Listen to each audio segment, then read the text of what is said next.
हूं शारदा सिंह और आप देख रहे हैं टीबीजी मीडिया। इस वक्त हमारे साथ एक ऐसी शख्सियत मौजूद हैं जो किसी परिचय के मोहताज नहीं। वो आए दिन अपने बयान को लेकर खासा चर्चा में रहते हैं। कभी वो कहते हैं कि चांद पर हिंदू राष्ट्र बना देंगे, कभी वो कहते हैं कि हेलीकॉप्टर से गौमूत्र का छिड़काव कर पूरे देश को शुद्ध कर देंगे। जी हाँ, इस वक्त हमारे साथ मौजूद हैं हिंदू सभा के राष्ट्रीय अध्यक्ष महाराज चक्रपाणी जी। चक्रपाणी महाराज जी, सबसे पहला सवाल हमारा आपसे यही है कि इस बार बीजेपी बहुमत नहीं ला पाई, एनडीए की सरकार है, तो हिंदू राष्ट्र का क्या होगा? आपको नहीं लगता कि हिंदू राष्ट्र पर फिर से चर्चा करने के लिए 5 साल इंतजार करना पड़ेगा?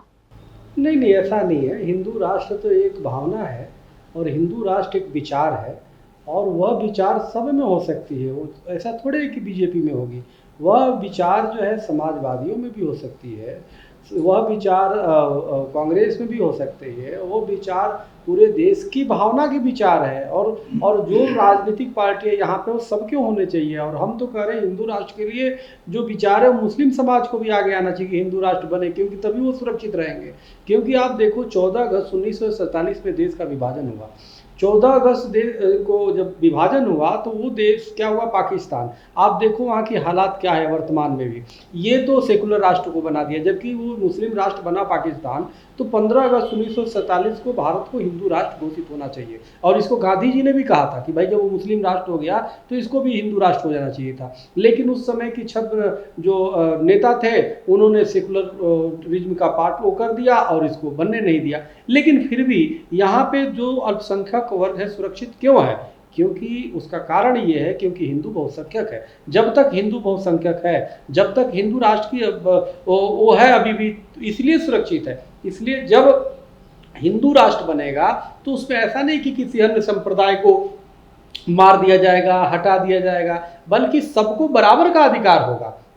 हमारी हिंदू जो सनातन जो हमारी सिद्धांत है, जो हमारे विरासत हैं, उसकी रख रखाव होगी। ये नहीं, हमारा हिंदू का परिभाषा क्या है? सिंधु सिंध पर्यंता यस भारत भूमिका पितृभू पुण्यभू, यानी कि जो पितृभू पुण्यभू इसको मानता है वो सभी हिंदू हैं। भारत में रहने वाले सभी हिंदू हैं। तो पितृभू पुण्यभू कि हर व्यक्ति की रक्षा करने का अधिकार है। अमेरिका से लेके, कनाडा से लेके, ब्रिटेन से लेके जो देश है वहाँ के अपनी सांस्कृतिक विरासत की धरोहर को संरक्षित नहीं करते क्या? करते हैं। और जो देश नहीं कर पाता उसका खत्म हो जाता है, वो पतन हो जाता है। आप तो देखो ना इंडोनेशिया पूरी तरह मुस्लिम देश है, मुस्लिम, जबकि पहले वहाँ सनातनी पूरी तरह भरे थे।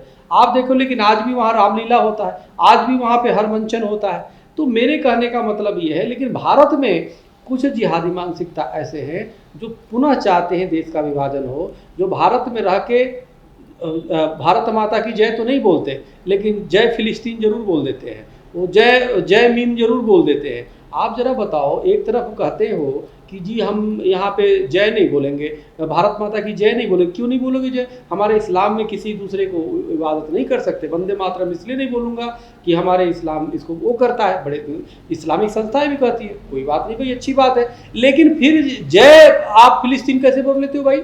यानी इस देश में रह के इस देश की जय नहीं बोलोगे, फिलिस्तीन की जय बोलोगे, तो साबित होता है कि तुम्हारे अंदर कहीं ना कहीं राष्ट्रभक्ति की कमी है।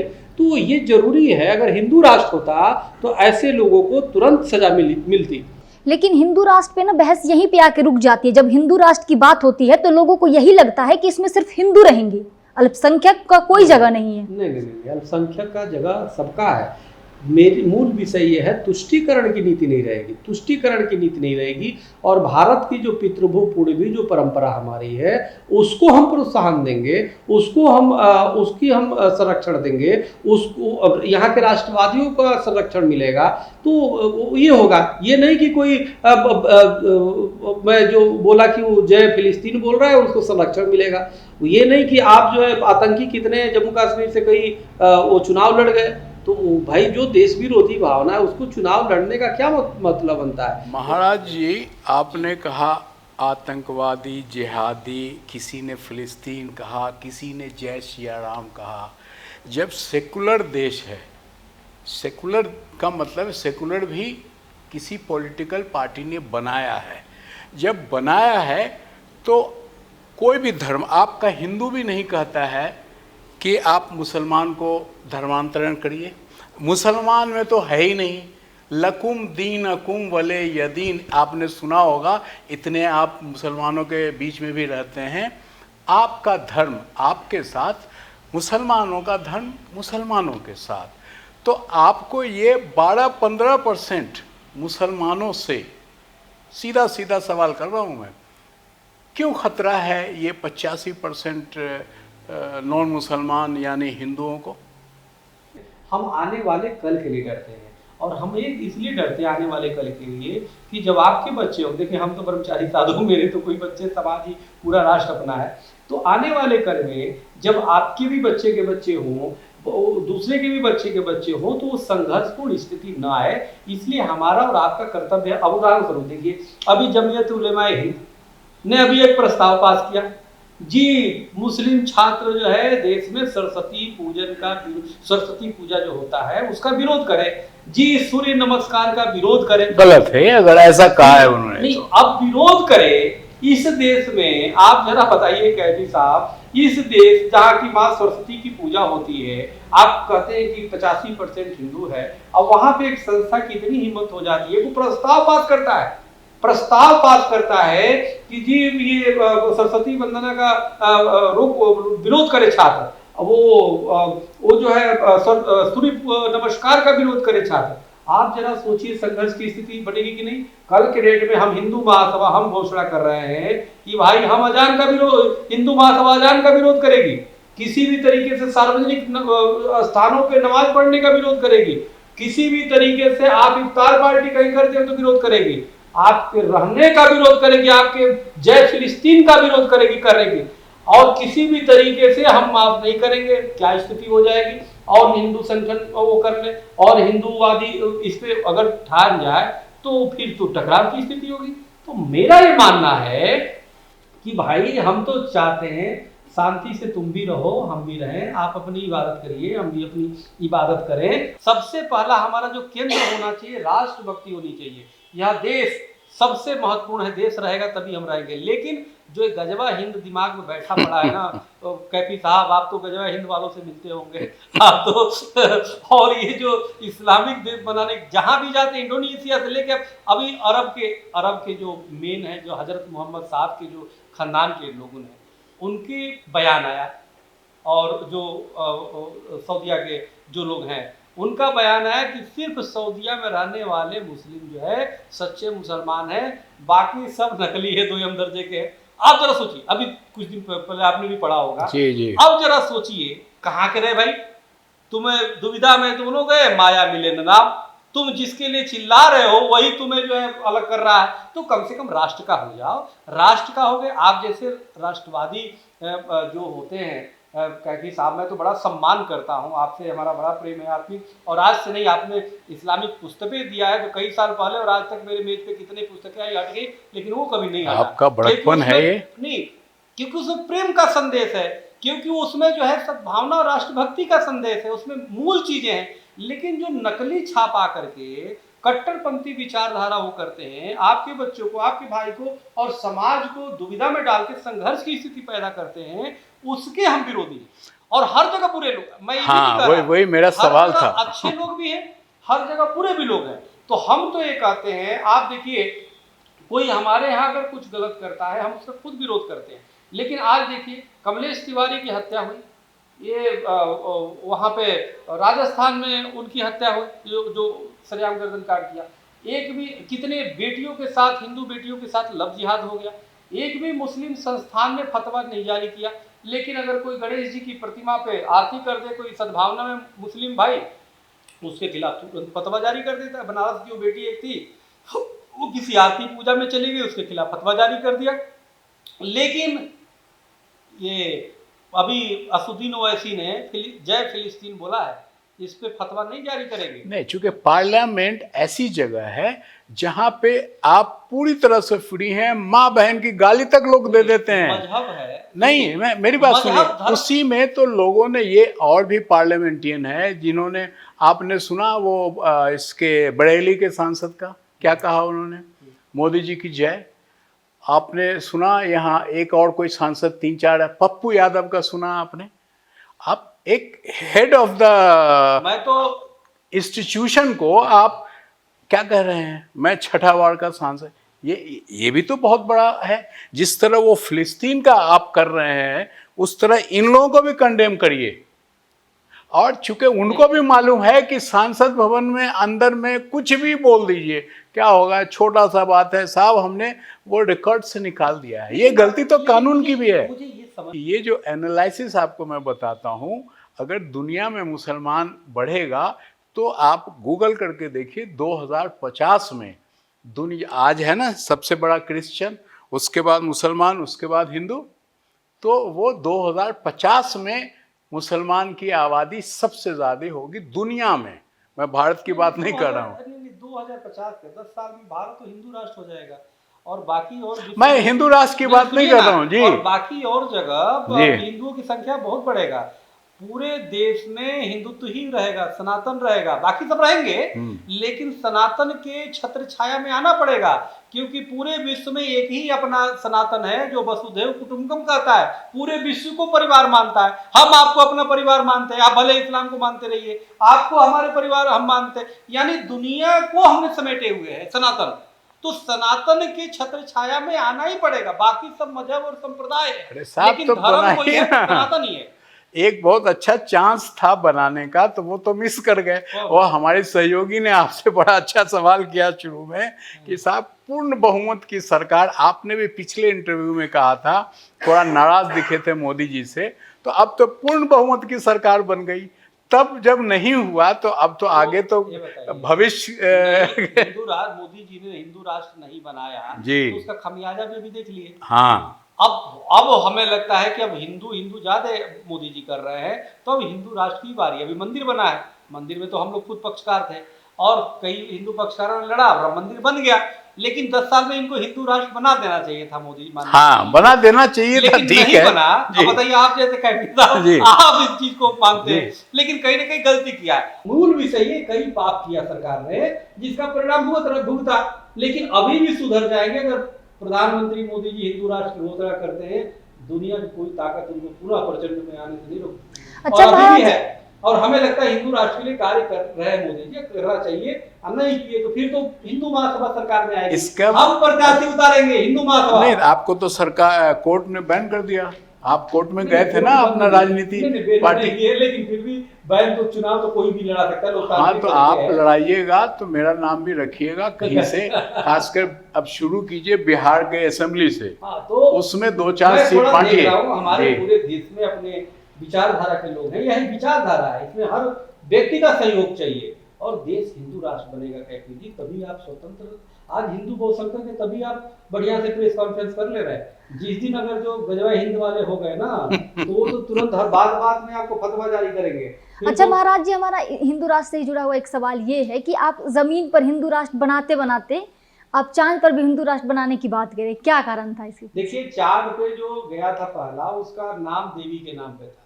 मूल विषय ये है कि हमने इसलिए किया कि भारत वहाँ पहुँचा है, तो हमें शिव शक्ति पॉइंट जो था, तो शिव शक्ति कौन है? शिव शक्ति तो सनातन के मूल रत्न है, शिव और शक्ति, उसी से पूरा ब्रह्मांड का उदय हुआ है।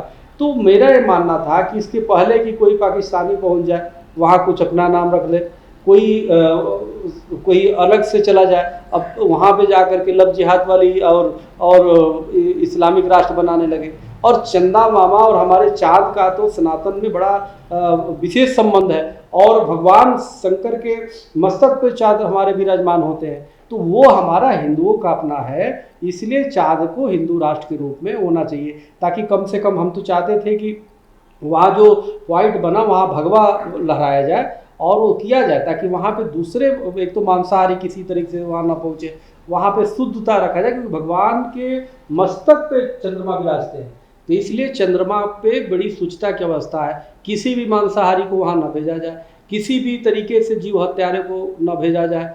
अब राहुल गांधी तो बटन बनाते हैं, ऐसे लोग चले जाएंगे तो ऐसे सेकुलर करके नाश कर देंगे उस चार्ज हो गया है हिंदू राष्ट्र। हिंदू राष्ट्र, राष्ट्र का मतलब जहाँ कोई रहे वहाँ कहाँ कोई रह रहा है कि अरे भाई अपना शक्ति शक्ति पॉइंट बन गया। हाँ पॉइंट हमने रख दिया, आपने रख दिया। और सुनिए, रहने के लिए वहां भी लोग हैं, आप समझते क्यों नहीं? जी पंच तत्व से शरीर बना है, जी। शीत जल पावक जी, अग्नि जी, शरीर जी, है ना? जी। अगर जो आपने शरीर से मट्टी तत्व निकाल दिया जाए, जल तत्व निकाल दिया जाए, जी। तो वायु दिखाई नहीं देता, जी। आकाश दिखाई नहीं देता, देगा। तो दिखाई नहीं देगा। तो ऐसे तत्व हर जगह है जहां पे मिट्टी तत्व अगर जो नहीं है तो नहीं दिखाई देंगे।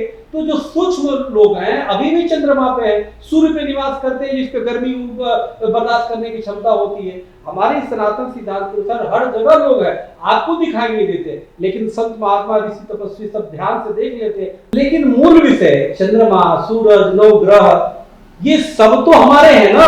हमारे ज्योतिष में नवग्रहों की गणना होती है। देखिए मुसलमानों के यहाँ भी कहा गया है 1,24,000 पैगंबर यहाँ आए, हम तो सिर्फ 25-30 तो हो सकता है। देखिए आपके जितने हैं सिया राम जी, उनको भी बहुत से लोग तो मानते हैं कि ये तो हमारे पैगंबर भगवान तो अखिल ब्रह्मांड के नायक है जी। मूल विषय ये है, मुझे ये आपत्ति नहीं है कि वो आप चंद्रमा की पूजा करते हैं, आराधना, बिल्कुल नहीं। हमारी 2-3 चीजों पे वो है कि भाई आप करिए बिल्कुल, लेकिन उसका दुरुपयोग मत करिए, उसका सदुपयोग। अब पाकिस्तान ने लिया तो चंद्रमा पे अपने लगा दिया, तो उस पे अपने झंडे पे वो अपने समझता है कि हमारा वो पेटेंट हो गया। हम तो चाहते हैं कि उसके झंडे से निकले वो, अगर जो है तो भगवान शंकर का भी तो झंडे पे लगाए, वो चंद्रमा लगाए, लेकिन भगवान शिव का भी लगाए फोटो ना। सेकुलर तो एकदम खत्म होना चाहिए। 2 चीजें, आस्तिक या नास्तिक, बस। ये जो नास्तिक वाले इतने बदमाश हैं कि इन्होंने कंफ्यूज करने के लिए सेकुलर कर दिया। अरे भाई तू क्लियर कर, तू नास्तिक है कि आस्तिक है, तू बस ये बता। और आस्तिक है तो किसको मानता है, और अगर जो नास्तिक है तो कोई बात ही नहीं है। हम तो चाहते हैं पूरी दुनिया के लोग आस्तिक हो। तुष्टिकरण नहीं होना चाहिए, या मुसलमान द्वारा या हिंदू द्वारा। यह तुष्टिकरण का ही अब तक तो हिंदुओं के साथ भेदभाव होता आया। पाकिस्तान का टुकड़ा दे दिया, फिर भी यहाँ चैन से बैठने नहीं दे रहे। आप देखिए कि इस देश में जो है अब ये हिंदुओं को दोयम दर्जा का बना दिया है। अखिलेश यादव भी तो हिंदू है, मुलायम सिंह तो हिंदू है, लालू भी, हाँ, लालू यादव हिंदू जी। है। लेकिन आप देखिए वो इफ्तारी तो करने में उनको शर्म नहीं आती, राम मंदिर के बारे में बोलने में शर्म आती है। आज वो राहुल गांधी जी का बयान है कि जी वो जो वहाँ पे अयोध्या जी में जो हार गया जो बीजेपी प्रत्याशी, तो ये राम मंदिर आंदोलन का हार है, इंडिया गठबंधन ने हरा दिया। अब इनको कौन समझाए? ये देश में अगर मूर्खों की श्रेणी में कोई सबसे बड़ा नेता है, मूर्ख तो यही है, विपक्षी नेता जो है माननीय राहुल गांधी जी। अरे भाई वो देश के लोगों ने किया और सर्वोच्च न्यायालय ने उस पर निर्णय दे दिया, भव्य राम मंदिर बन गया। एक वो है ना कि कारवां गुजर गया गुब्बारे देखते रहे, वही हाल राहुल गांधी जी का है। तो तुम जानबूझ करके तुम्हें कंफ्यूज हो, तुम समझ नहीं पा रहे हो कि तुम कहना क्या चाहते हो, बोलना क्या चाहते हो।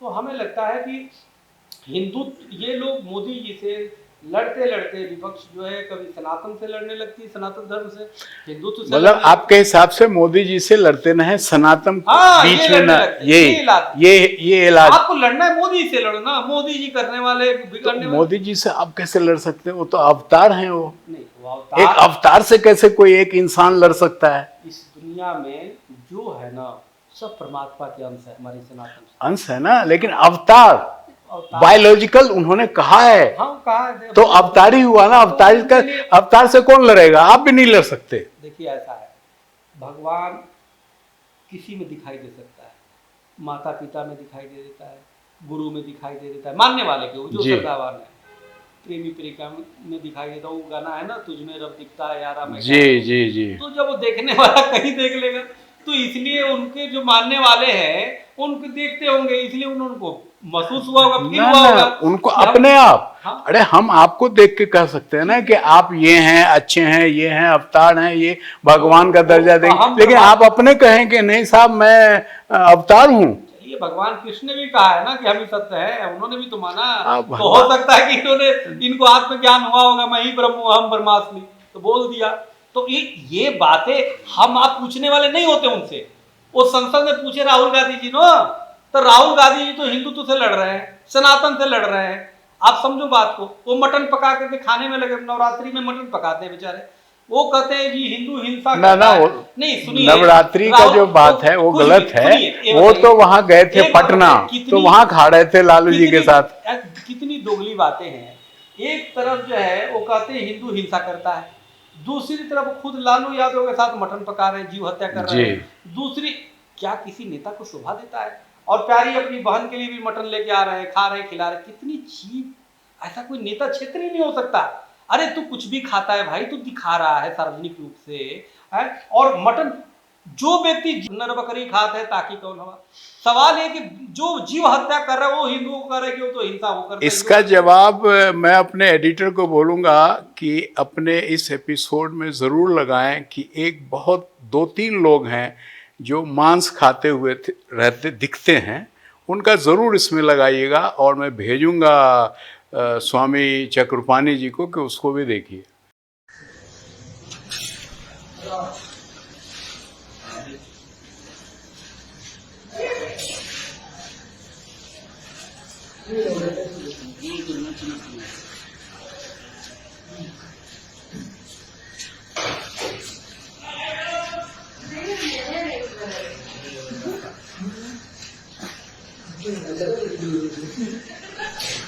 जो सार्वजनिक जीवन में जीव हत्या करता हो, मांस भक्षण करता हो, उसका एकदम विरोध करो, उसको दो ही मत, चाहे कितनी भी मीठी बातें करे। इसका बहिष्कार होना चाहिए। हाँ, विरोध होना चाहिए ना, तो करिए, आपके साथ आप तो जीव हत्या को प्रोत्साहन दे रहे हैं। अब तो सुनिए, हम तो बीफ एक्सपोर्टर पे एक प्रोग्राम किया, इंटरव्यू किया, उस पे आप भी कीजिए। आपने किया, कहाँ इस पे रोक लगाया? पर उपदेश कुशल होते हैं। आप एक तरफ जीव हत्या करके मटन खा रहे हो, खिला रहे हो, और दूसरी कह रहे हो कि हिंदू जो है ये हिंसा करता है। अबे भाई तुम्हें दुनिया ने दिखा दिया। उनका कहने का मतलब है हिंदू हिंसा छोड़ दीजिए। जैसे आप बोल रहे हैं जीव हत्या, तो आप जीव हत्या में जो बीफ एक्सपोर्ट और बीफ एक्सपोर्टर है 1 to 10 कौन है? सनातनी तो है। उसमें भी एक नंबर 1 माना जाता है बकरा कौन काटता है। अब देखो कौन बैठा, ठीक है, जाएगी नमाज पढ़ के आगे कट काटेंगे। वो है। देखिए उसको हिंदू मुस्लिम मत बांटिए ना, जो जीव हत्यारे हैं जीव हत्यारे हैं भाई। आप उसको बांटेंगे तो मामला गड़बड़ होगा। अभी बंगाल का एक कौन है टीएमसी का नेता, उसने क्या किया, गैर इस्लामी जितने हैं वो आगे हैं, वो बदकिस्मत है।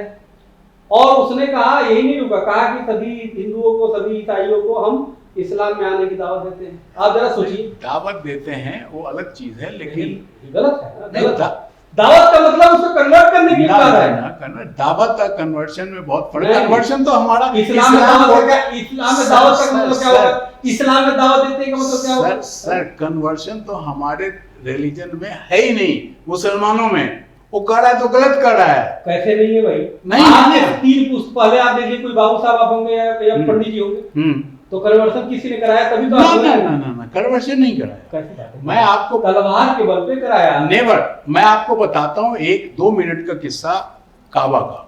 कैफी साहब, आप अपनी 7 पुस्तकों की हिस्ट्री निकाल दीजिए। हाँ होंगे नहीं है, होंगे। अब हमारी आपके चेहरे एक समान है। जी आप तो ईरान सिंह के पुत्र होंगे। बिल्कुल। आप लेकिन आज हमारे आप जो कैफी साहब हैं जी, आज आप दाढ़ी रख लीजिए। जी हम भाई लेके आपको मजा मैं तलवार की बात करता हूँ। आप काबा में देखिए, 1450-1500 साल पहले वहां मूर्तियां थी चारों तरफ। नहीं, संज्ञास्पद नहीं, कम से कम कितना हजारों में मूर्तियां थी। ठीक है। अच्छा, हाँ मंदिर था। हाँ, मंदिर नहीं था, मूर्तियां थी उसी घर पे। भगवान शिव का भी अब सुनिए, मकेश्वर महादेव। हाँ, अब सुनिए, वहां से प्रॉफेट मोहम्मद साहब को वहां से हिजरत करना पड़ा कि उनसे कुछ नहीं कर सकते, हटा नहीं सकते। फिर जब आए कुछ दिन बाद वापस वहां पे, तो वो जितने बुत थे, हमारे यहाँ बुत बोलते हैं, वो बुत को किसने हटाया? मुसलमान ने हटाया? नहीं, वो खुद देखा कि प्रॉफेट मोहम्मद का ऐसा कैरेक्टर है, इसलिए उन्होंने नहीं कहा कि हाँ शारदा तुम कैफी बन जाओ या स्वामी जी आप कैफी बन जाइए। उन्होंने खुद हटाया। प्रॉफेट मोहम्मद एक को भी ऐसा नहीं हटाया कि हाँ कहा ये हटा दो या खुद से हटाया।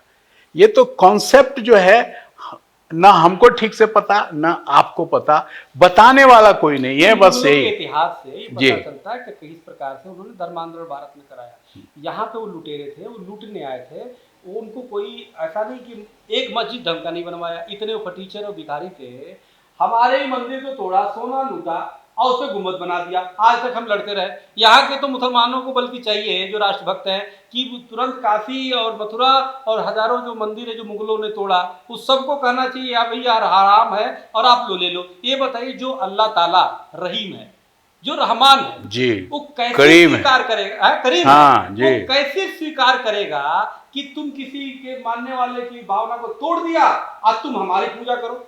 एक नहीं। साधारण व्यक्ति, एक साधारण आप जी। ही, कोई किसी लड़का, कोई बच्चा है, वो अपने बाप को गाली देगा, आके आपके पास कहेगा आप मेरे लिए पूजनीय हो, तो सबसे पहले आप लात उसको मारोगे।